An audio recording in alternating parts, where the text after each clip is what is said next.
क्या होगा अगर अनुसूचित जाति के लिए सदियों पुरानी बाधाओं को तोड़ने की कुंजी व्यवसाय में निहित हो। भारत में अनुसूचित जातियों का जाति व्यवस्था के भीतर मार्जिनलाइजेशन पर रहने और सामाजिक बहिष्कार का एक लंबा इतिहास रहा है। उन्हें सदियों से चले आ रहे भेदभाव के कारण सामाजिक और आर्थिक चुनौतियों का सामना करना पड़ता है, जिसमें शिक्षा, रोजगार, अपनी जमीन और बुनियादी सुविधाओं तक पहुँच से वंचित होना पड़ा है। अक्सर उन्हें लो क्वालिटी जॉब्स और छोटे मोटे कामकाज और व्यवसायों में धकेल दिया जाता है, जिससे लगातार गरीबी और सीमित अवसर मिलते हैं। जॉर्ज बर्नार्ड शॉ ने कहा है, the greatest of evil and the worst of crimes is poverty. सबसे बड़ी बुराई और सबसे बुरा अपराध गरीबी है। दलितों को जब भी अवसर मिले कमाल कर दिखाया। इतिहास गवाह है कि हर काल में मेहनतकश दलितों को जब भी मौका मिला उसे चुनौती के रूप में स्वीकार कर कमाल कर दिखाया। कला, हुनर और प्रतिभा तो हमारे विशेषताएं रही हैं। उद्यम में प्राचीन काल में भी कुशल थे तो आधुनिक काल में भी दखल रही है, लेकिन शोषक वर्ग के शोषण के कारण उसकी पहचान नहीं होने दी। काम हमारा रहा और नाम किसी और का। आज समय की जरूरत यह समझने की है कि हमारी मुक्ति का मार्ग मंदिर नहीं है, बल्कि रोजगार के अच्छे साधन प्राप्त करना है। आज जिसके पास अर्थ है वही समर्थ है। जो व्यवसाय कर सकता है वही अपने बच्चों को अच्छी शिक्षा दे सकता है, दूसरों को रोजगार दे सकता है और अपने समाज का भला कर सकता है। विचार करने वाली बात है, वणिक का पूरा परिवार व्यापार में, लेकिन हमें शर्म क्यों? भारत की कुछ परंपरागत वणिक जातियां हैं जिनका कारोबार गाँव से लेकर शहर तक हर क्षेत्र में फैला हुआ है। इसमें उनके परिवार के हर सदस्य का थोड़ा बहुत योगदान होता है। आपने गौर किया होगा कि गाँव की नुक्कड़ पर जो लाला या सेठ की छोटी सी परचून की दुकान होती है, तो उसमें पूरे परिवार का मुखिया ही दुकान पर नहीं बैठता, बल्कि बच्चे, महिलाएं व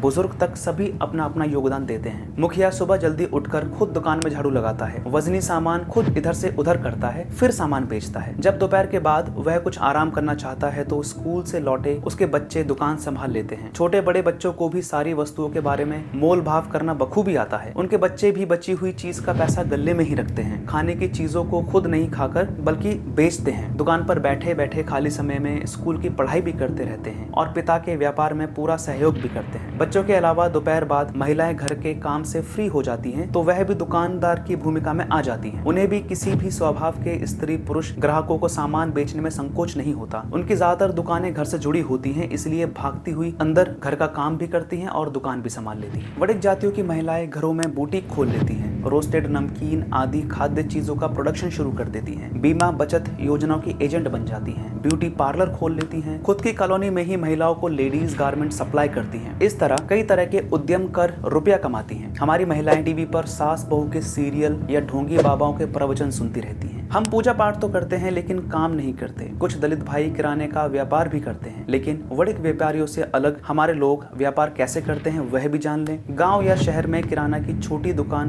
तो हमारे लोग खोल लेते हैं, लेकिन पूरी तरह से लापरवाही बरतते हैं। दुकान सुबह जल्दी खोलने के बजाय आराम से जब फुर्सत मिले तब खोलते हैं। समय का कोई मैनेजमेंट नहीं होता। मन हुआ, मूड हुआ तब दुकान खोलेंगे, और जब कोई यार दोस्त आ गया या पीने का खाने का मूड हुआ तो ग्राहकों को अनदेखा कर दुकान बंद कर देते हैं। दुकान खोलने पर जब तक घर परिवार की कोई महिला या बच्ची आकर झाड़ू नहीं निकाले तब तक दुकानदारी शुरू नहीं करते। जब दुकान खोल दी तो अंदर लगी देवी देवताओं की तस्वीरों के आगे शुद्ध घी का दिया जलाते हैं, 10 अगरबत्तियों का गुच्छा एक साथ जलाते हैं, दरवाजे पर हरी मिर्च नींबू का टोटका लगाते हैं। पूजा पाठ की इतनी लंबी पारी के नजारे को देखकर ग्राहक भी दूसरी दुकान की ओर चले जाते हैं। हमें डाइवर्सिटी को समझना होगा और अपनाना भी होगा। डाइवर्सिटी यानी हर क्षेत्र में दलितों की हिस्सेदारी हो। डाइवर्सिटी यानी अपने चारों ओर देश के विविध क्षेत्र में भागीदारी, जैसे सरकारी, private, contract, medical, supply, media, उद्योग आदि क्षेत्र। साथ ही सरकार धीरे धीरे करके प्राइवेटाइजेशन कर रही है, जिससे आरक्षण स्वतः ही खत्म होता चला जाएगा। ऐसे में पूरी तरह से सरकारी नौकरी के भरोसे भी नहीं बैठ सकते, इसलिए जरूरी है नए विकल्प खोजे जाएं। बाबा साहब कहा करते थे, गांव छोड़ो शहर जाओ, शहर छोड़ो विदेश जाओ। शहरों में शिक्षा के कारण दरिद्रता दूर होती है, दलितों पर जातिगत अत्याचार नहीं होते हैं, पुलिस व प्रशासन की मदद मिल जाती है। शहर में आने के बाद दलित जातिगत समस्याओं से मुक्त होगा तो आर्थिक विकास के बारे में सोचेगा, वरना गाँव में मंदिर प्रवेश, छुआछूत से मुक्ति, कुएं पर पानी भरने या दूल्हे को घोड़ी पर बैठने जैसे मुद्दों में उलझकर जिंदगी बर्बाद कर देता है। वह गांव में एक मजदूर दिन भर सड़कों व खेतों में जी तोड़ मेहनत करता है और शाम को खाना खाकर सो जाता है, और पीढ़ी दर पीढ़ी यह परंपरा रहती है। आर्थिक मुक्ति के लिए अंबेडकर ने कहा है कि खेती, मजदूरी या सिर्फ पुश्तैनी धंधों के अलावा सिलाई, दुकान, मकान निर्माण, व्यापार, ठेकेदारी, सप्लाई आदि नए क्षेत्रों में घुसना चाहिए। लोग क्या कहेंगे के कारण बर्बाद मत होइए। हमें ब्राह्मण बुद्धि को दाद तो देनी पड़ेगी। ब्राह्मण वर्ग देश के हर क्षेत्र में आगे है, उनसे कुछ सीखना भी चाहिए कि काल और स्थिति में अपने आप को बदलने से ज्यादा देर नहीं लगे, वरना पीछे रह जाओगे। ईसा से पूर्व व बाद में मौर्य, गुप्त, मुगल काल से लेकर अंग्रेजों के काल में भी ब्राह्मण वर्ग में राजा रजवाड़े, जमींदारों, सेठ, साहूकारों के घर से लेकर दफ्तरों और महलों की नौकरी करते आए हैं। जो काम और पेशा को कभी उन्होंने मध्यम या न्यून कहा था, उसमें भी आज ब्राह्मण आगे है और कल तक न्यून समझे जाने वाले पेशे भी आज उन्हें उत्तम लग रहे हैं। दरअसल ये विकासवादी दृष्टिकोण है जो अच्छा है, बदलना प्रकृति का नियम है। दलित शोषित वर्ग को भी इससे कुछ सीख लेकर हर क्षेत्र में आगे बढ़ने की चाह पैदा होनी चाहिए। लोग क्या कहेंगे, इन 3 शब्दों के कारण हम चाहते हुए भी कुछ कर नहीं पाते। ब्राह्मण और दूसरी सारी जातियां के पेशों में प्रवेश कर जाते हैं और सफल हो जाते हैं, लेकिन दूसरे लोग ब्राह्मण के पेशे में प्रवेश नहीं कर पाते। पैसा नहीं है, बिजनेस कैसे करूं? अपने आसपास के लोगों के बीच जब भी किसी छोटे बड़े व्यापार की बात करते हैं तो हमारे लोग पहले ही हथियार डाल देते हैं। बिजनेस का नाम सुनते ही बनिए को याद करते हैं, कहते हैं यह तो बनियों का काम है, हमारे बस की बात नहीं। यदि यह समझा दिया जाए कि कुछ सदियों पहले बनिए भी हमारी तरह ही थे, तो हम भी कोशिश करें तो सफल हो सकते हैं। फिर कहेंगे हमारे पास इतना पैसा नहीं है कि बिजनेस खड़ा कर सके।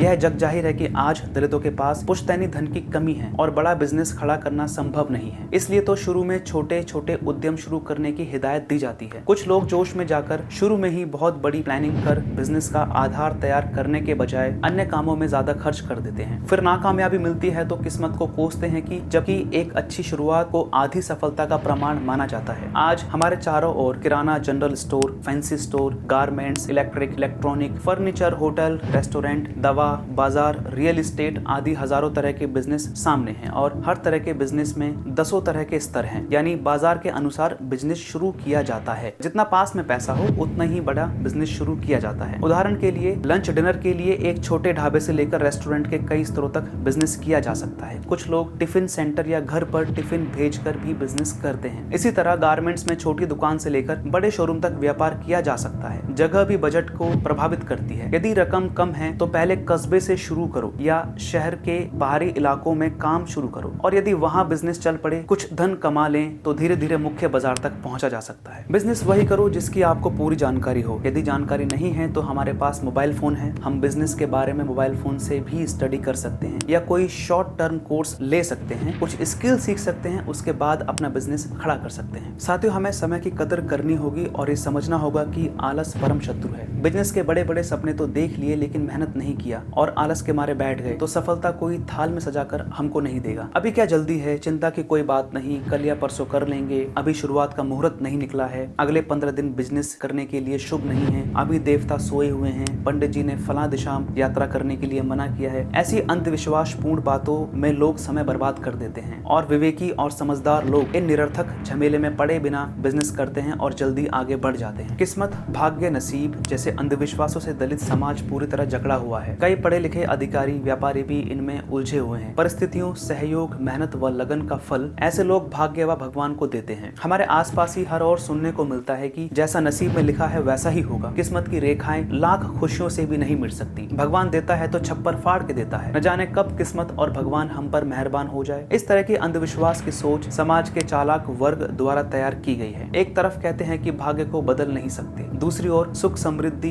इच्छा पूर्ति के लिए पूजा पाठ अनुष्ठान यज्ञ हवन करते हैं। 2500 वर्ष पहले गौतम बुद्ध ने इन्हीं अंधविश्वासों व जीवन की निरर्थक धारणाओं के खिलाफ जन जागरण किया था। उनका कहना था कि अप दीप भव, यानी अपना दीपक स्वयं बनो। यदि बात करें हेल्थ इज वेल्थ का बिजनेस की, तो हेल्थ एंड वेल्थ का बिजनेस बहुत बड़ा है। हर घर परिवार में हेल्थ के प्रति जागरूकता बढ़ी है। बच्चों के हेल्थ टॉनिक साबुन अलग तो पुरुषों व महिलाओं की हेल्थ सामग्री अलग। पहले सिर्फ लड़कियों और महिलाओं की सुंदरता पर ध्यान दिया जाता था, लेकिन अब युवक, वृद्ध, पुरुष भी हेल्थ के लिए काफी पैसा खर्च करते हैं। पहले सिर्फ एक ही तरह के साबुन काम में लिए जाते थे, अब हाथ धोने का साबुन अलग, नहाने का अलग, बालों पर लगाने व शरीर पर लगाने का अलग अलग साबुन प्रयोग में दिया जाता है। बच्चे या बड़ों की हेल्थ पर लोग कोई समझौता करना नहीं चाहते। कल तक लोग बाग बगीचों में सुबह शाम घूमकर स्वस्थ रहा करते थे, लेकिन बदलती जीवन शैली में लोगों को घर में बंद कर दिया है। इस मनोवृत्ति का फायदा हेल्थ प्रोडक्ट बनाने वाली कंपनियों ने उठाया। प्राकृतिक चिकित्सा हुआ, हेल्थ सुधार के नाम पर भी बिजनेस खूब फल फूल रहा है। योग से योगा बनने के बाद यह क्षेत्र भी विशाल बिजनेस का रूप धारण धारण कर चुका है। हर जगह योग इंस्ट्रक्टर, टीचर या गुरु नजर आते हैं जो बकायदा योगा क्लासेस चलाते हैं और मोटी फीस लेते हैं। ऐसे ही साथियों और भी बहुत सारे बिजनेस के आइडियाज हैं, जैसे डेयरी उद्योग, दूध और घी की मांग व दाम हमेशा बढ़ते हैं, cosmetic shop, fancy gift items व जनरल स्टोर, बिजली के सामान का व्यापार हर जगह हमेशा चलता रहता है, स्टेशनरी का व्यापार, मोबाइल की दुकान, टिफिन सर्विस, फैशनेबल कपड़ों का कारोबार, कपड़े किराए पर देने का कारोबार, मेडिसिन शॉप इत्यादि। साथियों एक बात जो गौर करने वाली है वह यह है कि बिजनेस चाहे किराने का हो या गारमेंट शॉप, चाहे किसी चीज के प्रोडक्शन का हो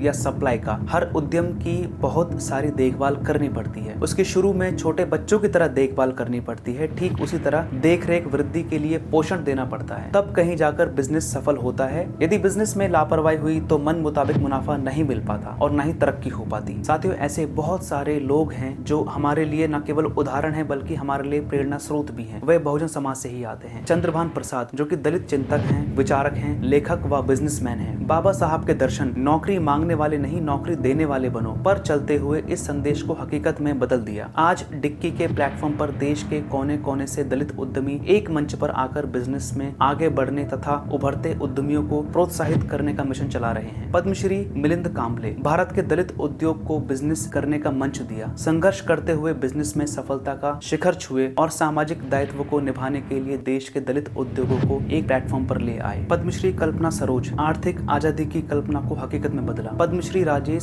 सरया भारत के पहले दलित अरबपति होने का गौरव। अशोक खाड़े 2 दिन भूखा सोया परिवार आज करोड़ों की कंपनी का मालिक। भगवान गवाही मजदूर से मालिक बने उद्योगपति। किशन लाल सिंगला ईंट भट्टों का मजदूर अब कई स्टील फैक्ट्री के मालिक। आर.के. वर्मा IIT कोचिंग का सरताज, रेजोनेंस के सर्जक व सूत्रधार। साथियों इन सब बातों के साथ हमें एक बात पर और ध्यान देना चाहिए जो बाबा साहब अम्बेडकर कहा करते थे, आप लोगों को अपने घर संसार में ही मग्न ना होकर अपने समाज की ओर भी ध्यान देना चाहिए। बड़े अधिकार के पद पाते ही शिक्षित भाई अपने अशिक्षित भाइयों को नहीं भूलना चाहिए। यदि उन्होंने अपने इन असंख्य भाइयों की ओर उचित ध्यान नहीं दिया तो अपने समाज का पतन निश्चित है। साथियों मैं मिलता हूँ आपसे अगली वीडियो में। अपना ध्यान रखें। आपको जानकारी कैसी लगी हमें कमेंट करके जरूर बताएं। फेसबुक, इंस्टाग्राम, ट्विटर, टेलीग्राम पर जुड़ने के लिए लिंक डिस्क्रिप्शन बॉक्स में दिया हुआ है। धन्यवाद।